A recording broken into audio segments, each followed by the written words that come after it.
Hola mis queridos hermanos, un saludo muy especial, les habla Juan Alberto Echeverry, bienvenidos a su programa. Hoy vamos a hablar de Jacob y Esaú. Y hablar de Jacob y Esaú, vamos a hablar de un tema que se llama mediocridad versus disciplina. Mediocridad versus disciplina o vida exterior versus vida interior. Para aquellos que les gusta acompañar en las lecturas, vamos a tomar esta lectura del libro del Génesis en el capítulo 25, verso 20 al 34. Génesis 25, del 20 al 34. Dice así la palabra de Dios. Isaac tenía 40 años cuando se casó con Rebeca, que era hija de Betuel y hermana de Labán, los amorreos que vivían en Padán Aram. Rebeca no podía tener hijos, así que Isaac le rogó al Señor por ella. Y el Señor oyó su oración y Rebeca quedó embarazada. Pero como los mellizos se peleaban dentro de su vientre, ella pensó, si esto va a ser así, ¿para qué seguir viviendo? Entonces fue a consultar el caso con el Señor. Y Él le contestó, en tu vientre hay 2 naciones, 2 pueblos que están en lucha desde antes de nacer. Uno será más fuerte que el otro, y el mayor estará sujeto al menor.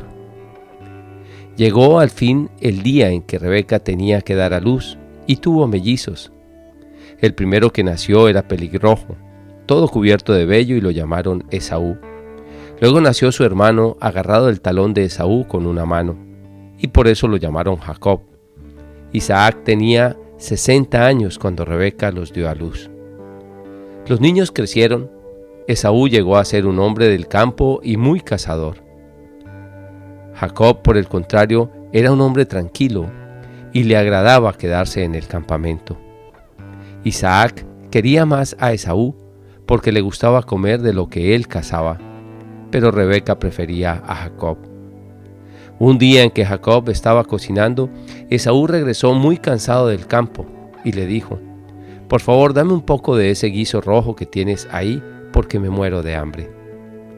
«Primero, dame a cambio tus derechos de hijo mayor», contestó Jacob. Entonces Esaú dijo, «Como puedes ver, me estoy muriendo de hambre y de manera que los derechos de hijo mayor no me sirven de nada». «Júramelo ahora mismo», insistió Jacob. Esaú se lo juró. Y así le cedió a Jacob sus derechos de hijo mayor. Entonces Jacob le dio a Esaú pan y guiso de lentejas. Cuando Esaú terminó de comer y beber, se levantó y se fue sin dar ninguna importancia a sus derechos de hijo mayor. Es palabra de Dios, te alabamos, Señor. Bien, mis queridos hermanos, aquí tenemos una historia hermosa y una historia detrás de la cual hay todo un contenido de comportamiento, de vida, de espiritualidad y que realmente puede ayudarnos mucho en nuestra vida personal, en nuestros días, en nuestro comportamiento. La palabra de Dios tiene para todos y para todo y nos ilumina incluso dentro de ella misma con algunos mensajes que hay detrás, digamos, de esta lectura, con un mensaje que va un poco más allá. Recordemos entonces que Jacob y Esaú eran hijos de Isaac, el que se casó precisamente con Rebeca, que no podía tener hijos.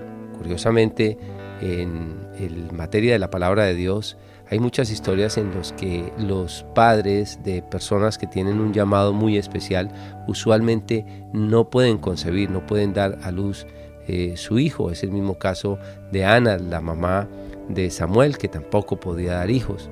Y así otros tantos que de alguna manera pues como que hay dificultad para que se pueda dar la circunstancia de la vida, y por eso un acto de esta naturaleza, el hecho de tener hijos, por ejemplo, hijos especiales. Cuando digo especiales no es que tengan una enfermedad, sino hijos que van a conquistar una gracia especial. Con muchísima frecuencia vemos que en la palabra de Dios hay dificultad para que puedan las personas, los padres de estos hijos, quedar en embarazo.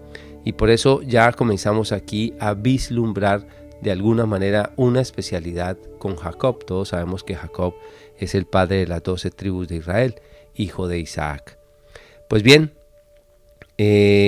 esta historia también pues tiene un elemento muy interesante que está en el versículo 23, cuando esta mujer, Rebeca, va a consultar al Señor que para qué tener esos hijos si se peleaban desde el vientre. Y el Señor le contesta algo que para nosotros puede tener un sentido alegórico, parabólico, un sentido que nos puede dar como una luz de que la palabra de Dios tiene una interpretación también detrás del texto que está escrito. Dice, él le contestó, en tu vientre hay 2 naciones, 2 pueblos que están en lucha desde antes de nacer. Uno será más fuerte que el otro, y el mayor estará sujeto al menor. Aquí ya hay 2 elementos importantes. Primero uno dice, sí, tienes 2 hijos y uno va a ser más fuerte que el otro y es tal, ¿no? Y el otro va a estar sujeto al menor o el mayor va a estar sujeto al menor. No, como que trata de decirle que detrás de ese embarazo que tiene hay todo un plan, hay toda una empresa, hay toda, digámoslo así, unas naciones que están en juego y que no es solamente tienes un hijo que se llama Esaú y el otro se va a llamar Jacob, no, hay toda como una historia detrás de esto que sencillamente está pasando en el vientre de Rebeca, como que el Señor coloca desde ese momento esa circunstancia. Y es que todos nosotros hemos nacido de un papá y una mamá, pero detrás de nosotros en nuestra propia vida hay todo un antecedente de familia. Tenemos en nuestra sangre unidos a nuestros padres, a nuestros abuelos, bisabuelos, a nuestros tíos, a nuestros hermanos, a nuestros primos, porque es la misma sangre que corre por nosotros. Nosotros no somos solos. Este es el misterio de la vinculación humana, así lo quiso hacer Dios. Todos estamos vinculados de alguna manera por medio de la sangre a algunos o a todos los demás. Pues bien, aquí dice además que uno será más fuerte que el otro, y esto es muy importante porque luego cuando el Señor habla de que el mayor estará sujeto al menor, da puntualmente una señal de quién es el que va a estar sujeto a quién. Esto es absolutamente claro, lo dice aquí, el mayor estará sujeto al menor, pero antes dice, uno será más fuerte que el otro, no dice quién, uno será más fuerte que el otro. Y en este sentido, el mensaje también es bien interesante porque en nuestra vida tenemos 2 personalidades, o mejor, somos entre comillas como 2 individuos, el individuo espiritual y el individuo material. El individuo espiritual y el individuo material. Para aquellos que conocen algo de Biblia, saben que por ejemplo el Evangelio según San Mateo habla muchas veces de 2 personas. Habla de los 2 ciegos, habla de los 2 leprosos, habla de que cuando una lavandera esté lavando, la una será llevada y la otra será dejada, que en fin, habla de este número 2, y este número 2 bíblicamente su simbología es la dualidad del ser humano. Por eso aquí en el vientre de Rebeca también tenemos como una dualidad, 2, uno que va a ser más fuerte que el otro. Pero para entender un poquito más de cerca y hablar más claro de este tema de que somos 2, hay un versículo que está en 1 Corintios en el capítulo 15. Lo puedes leer desde el 42 hasta el 46. Pero en el verso 46 dice concretamente que primero no fue lo espiritual, sino que primero fue lo material, luego lo espiritual. Dice que si tenemos cuerpo material, también tenemos cuerpo espiritual. Y esto es precisamente a lo que se refiere la palabra cuando está hablando de las 2 naciones o de los 2 pueblos que están luchando desde antes de nacer. Y es porque sencillamente nosotros somos el cuerpo material y el cuerpo espiritual. Y desde antes de nacer estamos luchando, estamos batallando con la carne. Por eso lo va a decir muy claro el salmista en el Salmo 51, que fue compuesto por el rey David, que en verdad soy pecador, desde el vientre de mi madre soy pecador. Es decir, desde antes que naciera ya estaba teniendo una lucha contra la debilidad de la carne, y eso nos pasa a todos. Todos tenemos una lucha interior, todos tenemos de alguna manera, por decirlo así, un Jacob y un Esaú que están peleando dentro de nosotros constantemente, aún desde antes de nacer. Están batallando en nuestro interior. Muchos de nosotros batallamos toda la vida con un pecado, con una debilidad, con una inclinación, con toda esa herencia que traemos en nosotros mismos. Por supuesto que estamos batallando, claro, y no todos los hijos son iguales. Puede ser que 2 o 3 hijos sean del mismo padre y de la misma madre, criados de la misma manera, alimentados de la misma manera, hayan asistido a las mismas escuelas e incluso los hayan formado los mismos profesores. Pero cada uno de nosotros vivió circunstancias diferentes, compañeros diferentes, momentos diferentes, y eso hace que su personalidad también se vaya moldeando de una manera diferente, a pesar que son hijos de la misma madre, del mismo padre, que hayan vivido la misma alimentación y que hayan tenido la misma educación. Siempre nos vemos expuestos a accidentes de la vida que cambian rotundamente nuestras personalidades. Pero por supuesto el Señor nos ha regalado a cada uno de nosotros la libre voluntad para que vayamos edificando nuestra propia personalidad. Entonces, si decimos que si tenemos cuerpo material y cuerpo espiritual y podemos hacer esta similitud de Esaú y de Jacob, podemos decir que el mayor, el primero que nació, fue Esaú y el segundo fue Jacob. Por consiguiente, en el versículo 46 de la primera carta de los Corintios, en el capítulo 15, dice que primero es lo material y luego lo espiritual. Podríamos decir que nuestro cuerpo material es mayor que nuestro cuerpo espiritual. Y dice, y agarró y nació Jacob agarrado del talón de Esaú, es decir, asido, compenetrado, es decir, agarró como su vida de ahí. Y por eso es que el tema del talón también es un tema bien interesante, porque el talón simboliza la debilidad del ser humano, la carne, esa parte débil de nosotros, pero nuestro cuerpo espiritual que está dentro de nosotros, que se supone que debería ser el que edificara y el que gobernara la vida de nosotros, pues está agarrado de la parte débil, que es la carne del talón. Es como si estuviéramos compenetrados. Aquí se habla básicamente de la misma natural unidad del mismo ser humano cuando nace el ser espiritual y el ser material. Recordemos que primero efectivamente es lo material. ¿Por qué? Porque primero tiene que unirse el óvulo con el espermatozoide para que luego el Señor sople el espíritu de vida sobre esa nueva criatura. Por eso es que primero es lo material y luego lo espiritual. Y cuando nace es mayor, por supuesto, lo material, porque fue el que primero dio la concepción de la vida y luego viene la parte espiritual. Y entonces dice aquí, uno de los dos será más fuerte que el otro. Pero aquí no especifica quién. Y es importante que no especifique quién, porque en realidad hay personas que tienen su espíritu más fuerte que su parte material, que su parte de carne, de inclinación al pecado. Y hay quienes la carne la tienen más fuerte que el espíritu, es decir, son los que gobiernan su propia vida. La pregunta hoy para ti y para mí sería, ¿quién gobierna tu vida en ti, tu cuerpo o tu espíritu? Por eso es que le dice el Señor en las revelaciones celestiales del libro de Santa Brígida, le dice, hija mía, que tu espíritu sea el que gobierne tu cuerpo y no que tu cuerpo sea el que gobierne tu espíritu. Pero como el cuerpo es mayor que el espíritu, entonces tendría más bien el espíritu que cederle los derechos de hijo mayor, el cuerpo al espíritu.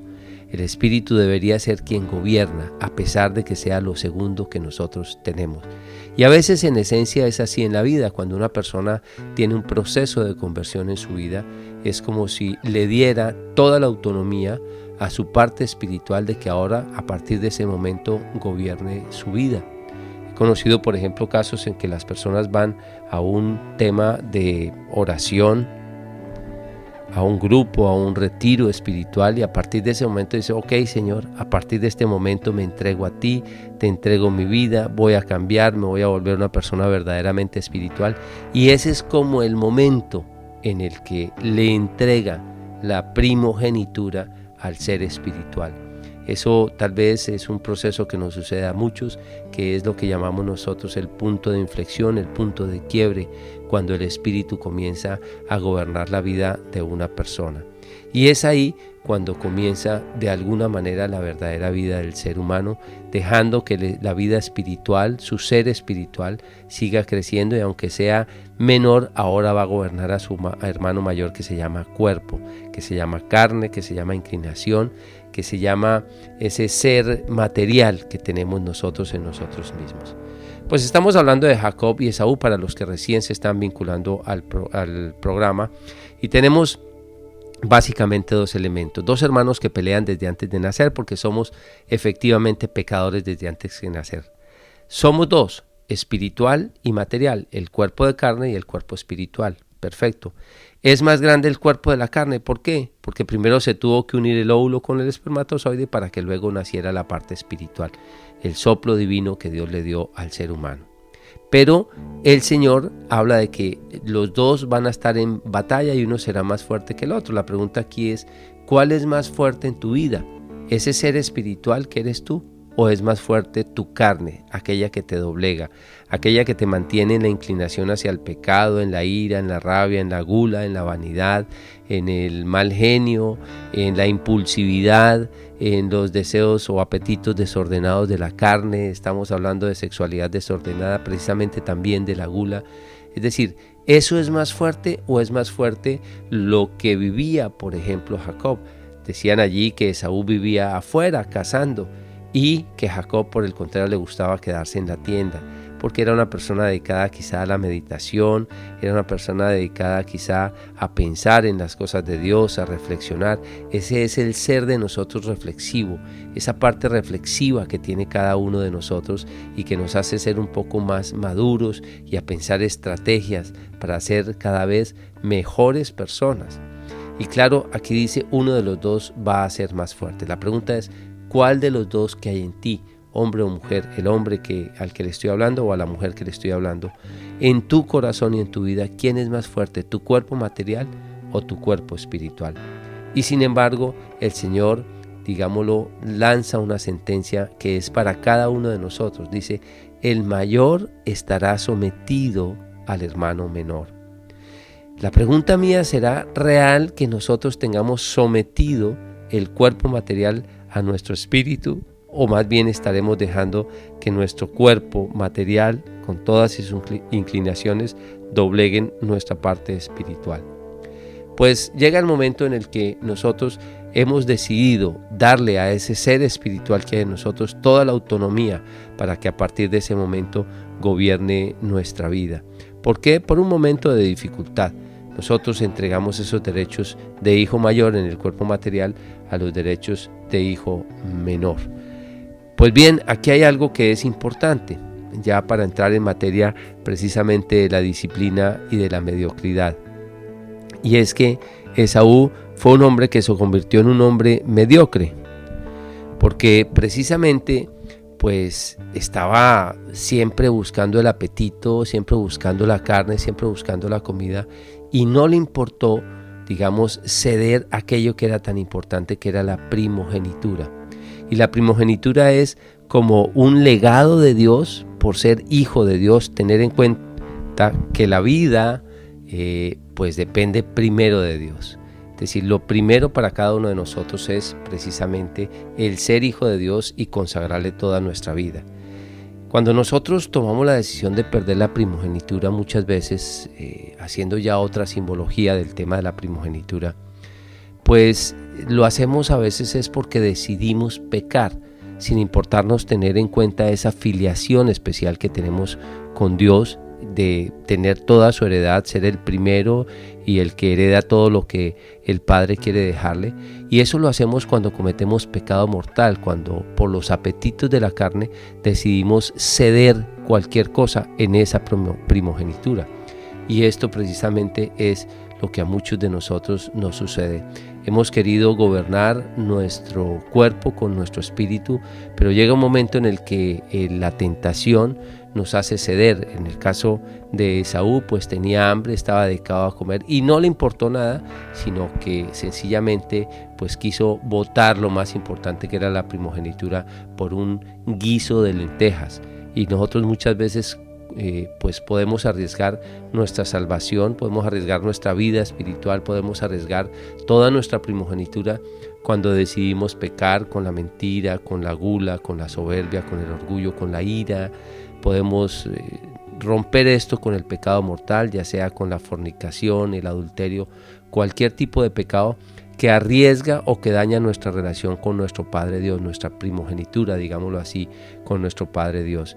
No le importó, y por eso de ahí en adelante los que conocen la historia, los que leen la historia de Esaú, que finalmente se convierten en los edomitas, pues sencillamente vive una vida muy, muy difícil. Y es lo que el Señor quiere precisamente evitarnos a nosotros. Que no botemos nuestra primogenitura por causa de nuestras debilidades, de nuestro pecado. Pues así las cosas, ya hemos avanzado, digamos, un poquito más en el discernimiento de este texto bíblico, de los dos que nosotros somos y demás, no lo voy a repetir. Pero vamos a hablar de las personas que son disciplinadas, de la importancia de la disciplina en la vida de nosotros para conquistar de verdad metas fuertes, para fortalecer nuestro espíritu, para alcanzar momentos especiales para nuestra vida y una vida llena de orden, de equilibrio, de paz, de alegría y demás.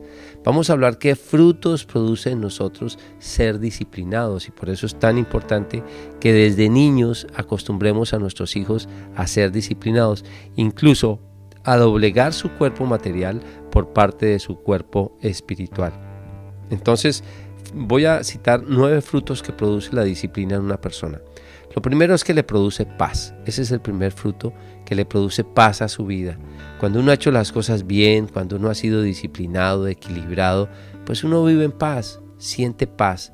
Pero no solamente paz, tiene otro fruto adicional que se llama gozo, porque se goza con todas las metas que va alcanzando gracias a su disciplina, gracias a su fortaleza, gracias a que logró dominar sus pasiones desordenadas.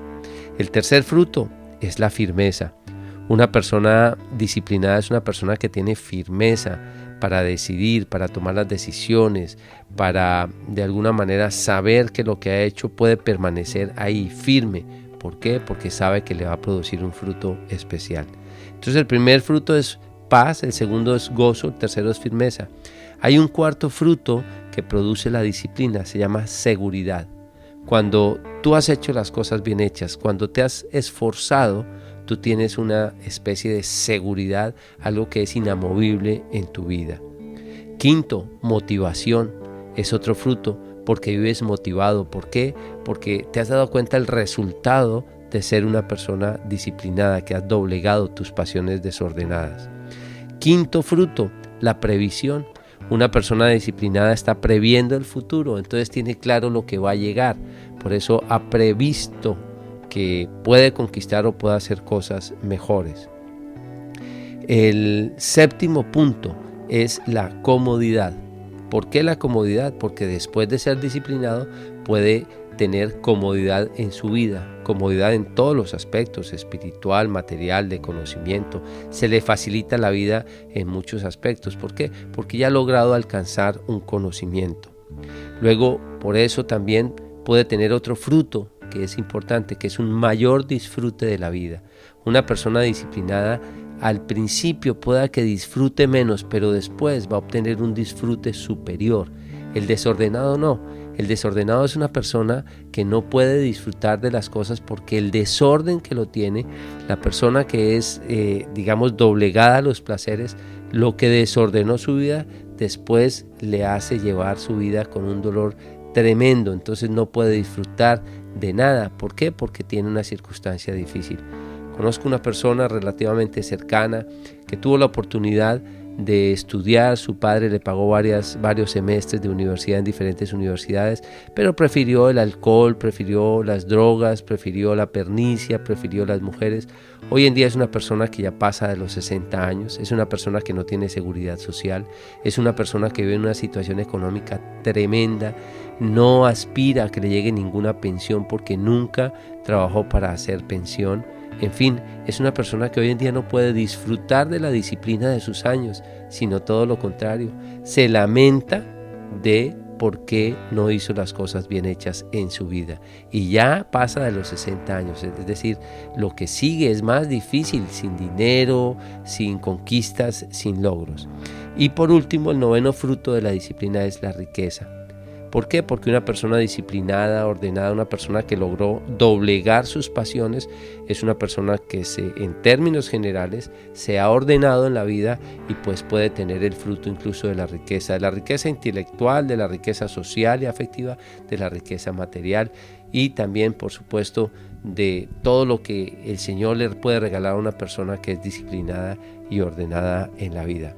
Fíjate entonces cómo ser disciplinado y no volcado a los apetitos te hace ser una persona que prevé el futuro, una persona que puede disfrutar, una persona que vive en paz, que siente gozo, que tiene firmeza, una persona que de alguna manera tiene motivaciones todos los días, una persona que tiene comodidades. ¿Por qué? Sencillamente porque pudo lograr doblegar su vida. ¿Por qué? Pues sencillamente porque no se dejó gobernar por las pasiones desordenadas, por el Esaú que hay en su ser. Nosotros debemos dejar que el Jacob que hay en nosotros, que es la persona espiritual reflexiva, la persona que tiene la capacidad de ser analítica, que pueda analizar su vida y puede de alguna manera tener dominio propio y una muy buena voluntad sobre su propio cuerpo. Eso es lo que de alguna manera puede simbolizar esta batalla entre Jacob y Esaú. Por supuesto que es batalla porque no es fácil. Yo creo que todos nosotros tenemos tentaciones, tenemos debilidades, inclinaciones. Unos pelearán contra su mal carácter, otros pelearán contra su sexualidad desordenada, otros pelearán contra el vicio del alcohol, otros contra el cigarro, otros tal vez con su debilidad emocional. En fin, hay tantas cosas, pero cuando le dejamos la primogenitura a ese hermano menor, que es el cuerpo espiritual y él es el que gobierna nuestra vida, pues la vida es absolutamente diferente. Entonces vamos a ver 6 áreas correlacionadas de la disciplina, y cuando digo correlacionadas, porque tienen relación entre sí, unas con otras. La primera de ellas, y debe ser la de siempre, y esta aquí es la, digamos, donde está la clave de la palabra primogenitura, es el área espiritual. Es decir, para nosotros tiene que primar lo espiritual. Debemos ser personas espirituales y podemos tener una disciplina en la parte espiritual. Y esa disciplina en la parte espiritual debe comenzar primero con el creer, y creer por esa revelación divina que se nos ha hecho, ya sea a través de la predicación, de la catequesis, de la evangelización, o sencillamente de ese llamado interior que tenemos nosotros. ¿Y cómo tenemos que disciplinarnos en la vida espiritual? Pues alimentándola. Por eso dice, uno será mayor que el otro, uno será más fuerte que el otro. ¿Qué es más fuerte en ti o en mí? ¿La parte espiritual o la parte carnal? Porque si es la parte carnal, con plena seguridad nosotros no vamos a ser personas disciplinadas, sino que nos vamos a dejar llevar por la ambición o por los apetitos de este mundo. Segunda área correlacionada. La primera es entonces la espiritual. La segunda es la organizacional en todos los aspectos. Puede ser que haya una persona de mucha oración, pero que sea una persona muy desordenada. Si tú tienes una muy buena oración, deberías ser una persona ordenada en todos los aspectos. Y esto lo vemos desde niños y también lo podemos enseñar a nuestros hijos. Es decir, una persona debería ser ordenada. ¿Qué es tu cuarto? Sí. Es tu cuarto y estás ahí, tú eres el que lo estás disfrutando o quienes estás durmiendo viendo, pero tienes que acostumbrarte a ser una persona ordenada. Desde eso mismo nace la disciplina. Tienes que poner los zapatos en el sitio que es, la correa en el sitio que es, la toalla en el sitio que es, tu cama debe estar bien organizada. Debes acostumbrarte a ser una persona ordenada en todos tus aspectos. Tú llegas a una oficina y ves una persona absolutamente desordenada, el escritorio vuelto nada, pero hay personas absolutamente ordenadas. Mira, el orden, cuando nos hemos disciplinado en el orden, eso nos va a ayudar muchísimo. Por eso es que hay un dicho que dice, salva el orden y el orden te salvará. El tercer elemento correlacionado de la disciplina o área correlacionada de la disciplina tiene que ver con el cuerpo. Nosotros también tenemos que disciplinarnos en el cuerpo, en la comida, en el deporte, en lo que haces con tu propio cuerpo. Ahora, la disciplina con el cuerpo no es solamente la comida, es también ni el deporte, sino también dormir. Hay veces que no hemos enseñado a nuestros hijos desde pequeños a disciplinar su cuerpo y entonces son niños que se vuelven desordenados en sus horarios de sueño y por eso tienen unos problemas muy complicados de depresión, unos problemas de desorden en su vida emocional y el equilibrio en general emocional de la persona. Pero también sobre el tema del comer debemos disciplinar nuestro cuerpo, y también sobre el tema del deporte. Recordemos pues siempre que el deporte es absolutamente saludable para una persona que debería ser medianamente equilibrada. La siguiente área organizacional, en general, área de la disciplina, es la intelectual. Nosotros debemos ser personas también que ordenamos nuestro tiempo para el conocimiento, porque es fundamental. Cuando una persona va adquiriendo conocimiento, es una persona que crece y que puede disfrutar de muchísimas cosas. El problema es que a veces dejamos la pernicia de nuestro cuerpo para que se dedique solamente al juego, a la lúdica, a los videojuegos o a cosas perniciosas que no permiten que crezcamos intelectualmente, y por eso también deberíamos gobernar esa parte en nuestra vida. La siguiente área es el área laboral. Nosotros debemos ser personas ordenadas en el trabajo y debemos ser constantes y perseverantes en el trabajo. Hay personas que van picando aquí, picando allí, porque nada les sirve, porque se acostumbraron a lo fácil y resulta que lo fácil no trae ningún beneficio. Ahí es cuando vendemos nuestra primogenitura. Y por último, la parte artística. En la parte artística las personas también necesitan disciplinarse. ¿Quién aprende a tocar guitarra sin tener una disciplina? ¿Quién aprende a tocar un instrumento o a cantar sin tener una disciplina que le haga crecer? Pues la disciplina involucra en esta y en muchas otras áreas más, pero sobre todo en estas 6 áreas es fundamental que nosotros podamos desarrollar la disciplina. Pero bueno, ahora vamos a ver 10 componentes fundamentales de la disciplina, como para que nos motivemos a echar para adelante, a poder dejar que ese Jacob que hay dentro de nosotros pueda gobernar a ese Esaú y lleguemos a tener de verdad una primogenitura con toda la de la ley, que podamos establecer una vida equilibrada, serena, sensata y eficaz, teniendo los frutos que leímos al principio, esos 9 frutos. Entonces, 10 componentes fundamentales de la disciplina. El primer componente es conocer la verdad. Y cuando digo conocer la verdad, recordemos ese texto bíblico que está en Juan, en el capítulo 8, verso 32, que dice: conoceréis la verdad y la verdad os hará libres. Hay personas que no quieren, no se prestan para conocer la verdad. Y tú tienes que conocer la verdad, para qué sirve cada cosa, por qué es importante disciplinarte. Si tú no conoces el para qué de lo que haces, pues con mucha dificultad vas a poder llegar a conquistar metas superiores en tu vida. Es necesario, por ejemplo, saber que en la vida realmente todo tiene un esfuerzo. Hijo, trabaja. Hijo, estudia. Hijo, no beba licor. ¿Por qué, hijo? No, pues porque eso te va a producir esto y esto otro. Pues entonces él dijo: ay, a mí no me importa ahora, porque hijo, vas a darte cuenta que más adelante vas a tener problemas si no logras tener tal o cual circunstancia. Por eso es necesario que conozcas. Por algo se hace, por algo tienes que estudiar, por algo tienes que madrugar en la vida. Hay personas que se acostumbraron a ser perezosas desde niños y entonces pues nunca les insistieron sus padres, los dejaron que hicieran lo que quisieran, o se volvieron desde niño dedicados a comer, se centraron en la gula y entonces se acostumbraron a desarrollar pues apetitos desordenados. Y es muy importante que nosotros le enseñemos a nuestros hijos el para qué tienes que esforzarte, para qué tienes que ordenar tu cuerpo. ¿Por qué hay que madrugar todos los días cuando se es niño? Porque hay que aprender a disciplinar el cuerpo. Si tú disciplinas el cuerpo, cuando seas más grande, hijito, vas a tener tu casa, tu carro, tus comodidades, vas a vivir ordenado. Pero si tú te acostumbras a dormir hasta tarde, a dar vueltas en la cama, te vas volviendo un perezoso y vas a llegar a un fracaso rotundo que va a doler profundamente en la vida.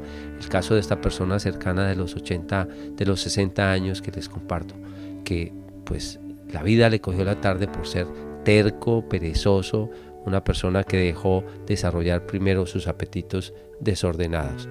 El segundo elemento de la componente, digámoslo, de la disciplina se llama la humildad, porque hay que agachar la cabeza, porque hay que aprender también a obedecer, hay que ser humildes reconociéndonos frágiles, que necesitamos entrenarnos, que no nos las sabemos todas, que necesitamos aprender y para eso se necesita humildad.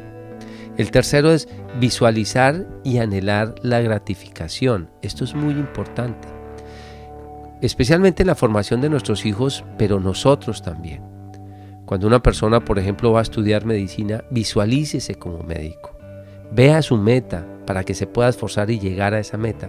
Si usted no visualiza lo que quiere lograr tener, lo que quiere llegar a ser, difícilmente se va a motivar. El cuarto elemento es decidir desarrollar el dominio propio. Esto es fundamental. Usted debería pensar, saber que esta virtud del dominio propio, que este don, digámoslo así, que se convierte en virtud, lo hablo en el libro de Dones y Carismas, el dominio propio es fundamental para todo en la vida, para todo. Una persona que tiene la capacidad de dominarse es una persona que conquista grandes victorias. Claro, hay un dominio propio con soberbia y orgullo, no me estoy refiriendo a ese, me estoy refiriendo al que contiene la dosis de la humildad. El otro tema es el orden. La disciplina tiene que tener orden. Si no hay orden, difícilmente va a haber disciplina. Y uno muy importante, fundamental, se llama la obediencia. Si tú no te acostumbras a obedecer, si tus hijos no se acostumbran a obedecer, no van a poder ser disciplinados en la vida. Se van a volver mediocres. Y el mediocre no conquista nada. El disciplinado sí conquista metas. El mediocre no conquista nada. Y luego viene otro elemento fundamental que es el sacrificio. La disciplina requiere sacrificio, sacrificar cosas del momento, apetitos del momento, placeres del momento, gratificaciones del momento. Hay personas que se sacrifican, yo vuelvo a repetir, los estudiantes de Derecho, de Medicina, todos los amigos salen a parrandear el fin de semana, a rumbear el fin de semana, al table dance el fin de semana, y ellos dicen no, porque tengo que presentar un examen el lunes y voy a estudiar para ese examen. Se sacrificó el placer de ese fin de semana y por eso logró tener una conquista importante en el futuro. También debemos saber que la disciplina, el número 8, la disciplina lleva tiempo, fundamental el tiempo. ¿Por qué? Porque todo lleva un proceso, esto no se aprende de la noche a la mañana. Entonces quiero que tengas claro que debes invertir tiempo en el tema de la disciplina. Si tú quieres conquistar metas rápido, eso no va a ser así de fácil. Necesitas que el tiempo pase, necesitas trabajar, necesitas hacer todos los esfuerzos, sacrificar cosas y eso requiere un tiempo. El número 9 es fundamental también, es entrenamiento. Y el entrenamiento es repetir y repetir y repetir y repetir. ¿Por qué? Pues porque es la única manera, entrenarnos precisamente en la disciplina para poder lograr conquistar metas importantes en la vida. Y la número 10 es la perseverancia. ¿Y por qué la perseverancia? Porque a veces nos desmotivamos, a veces sentimos que no vale la pena seguir, pero el que persevera es el que se levanta por encima de esas caídas, de las personas difíciles, de los obstáculos. Dice, no importa, voy a tener que conquistar mi meta, voy a conquistar mi meta, la visualizo y voy a trabajar en eso. Y por eso son estos 10 componentes fundamentales que contiene la disciplina. Conocer la verdad, humildad, visualizar la meta y anhelarla o la gratificación, decidir desarrollar el dominio propio, tener orden, ser obediente, sacrificar circunstancias, saber que todo toma su tiempo, hacer un proceso de entrenamiento y ser perseverantes. Son 10 elementos que contiene. Ahora sí, vamos a hablar del tema de las bases para el desarrollo de esta disciplina individual. Primero, el autoconocimiento, conocerte a ti mismo. Segundo, la autorregulación, es decir, tú te regulas a ti mismo. Es decir, tú eres el que sabes hasta dónde puedes. Esto nadie más te lo debe decir o te lo puede decir. Tú eres quien sabe hasta dónde vas a llegar y por qué te estás esforzando tanto. Tercero, la automotivación. La persona debería ser por sí misma motivada, no esperar a que los demás lo motiven, estar esperando la palmadita en la espalda, no, sino automotivarse. Cuarto, hacer repetición de las acciones, para que ese es parte del entrenamiento. Y quinto, fundamental en todos, cerrar los ciclos. Hay que decirle a los hijos, hijo, acostúmbrate a cerrar los ciclos. Si tú no cierras los ciclos, seguramente te vas a volver una persona mediocre. Es fundamental. Esto nos ayuda psicológicamente y desde muchos puntos de vista cuando hemos cerrado los ciclos. ¿Cuáles son entonces, por último, los enemigos de la disciplina? El primer enemigo fundamental de la disciplina se llama la pereza. El segundo se llama la distracción. No te distraigas tanto en las cosas vanas y tontas de la vida. No te dejes distraer. Por momentos perdemos tiempo en cosas que no tienen sentido. No te dejes gobernar por la pereza. Otro enemigo de la disciplina se llama el odio del rencor, porque el odio desmotiva. El odio y el rencor como que te estancan. Entonces tienes que decidir perdonar. O lo siguiente, la ambición, ponerte metas muy altas. Eso te puede desmotivar en el camino de la disciplina. Y número 5, las envidias. A veces cuando le tienes envidia a otras personas, lejos de echar para adelante, lo que haces es estancarte en la vida. Y por eso estos 5 elementos son precisamente los principales enemigos de la disciplina: pereza, distracción, odio, rencor, metas muy altas y envidias. Pues bien, mis queridos hermanos, ya se nos agotó el tiempo, hemos llegado al final de este programa. Recuerda que te habló Juan Alberto Echeverry. Puedes buscarme en Facebook como Juan Alberto Echeverry, autor. El personal no, porque ya está lleno. O en mi página web www.juanalbertoecheverry.com. Dios te bendiga y hasta una próxima oportunidad.